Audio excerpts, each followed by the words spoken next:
ఇంట్లో కూరగాయలు లేకపోతే పెద్ద తలకాయ నొప్పి అండి. అందుకే తెచ్చాను మీకోసం ఇన్స్టాంట్ పచ్చడి. ఫస్ట్ వచ్చేసి ఒక 2 ఉల్లిగడ్డలు తీసుకోవాలి, ఎండుమిర్చి తీసుకోవాలి ఒక 4-5, చింతపండు, ఎల్లిపాయలు, కరివేపాకు, ఎల్లిపాయలు తీసేసుకున్న తర్వాత ఆయిల్ పోసుకొని అందులో మినపప్పు వేసుకోవాలి, ఎండుమిర్చి వేసుకోవాలి.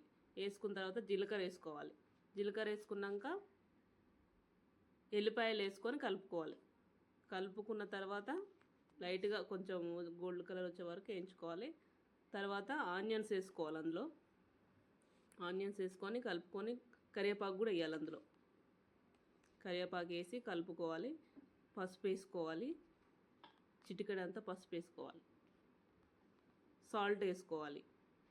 సాల్ట్ వేసుకొని కొంచెం లైట్గా చింతపండు వేసుకోవాలి. చింతపండు వేసుకున్న తర్వాత మిక్సీ పట్టాలి.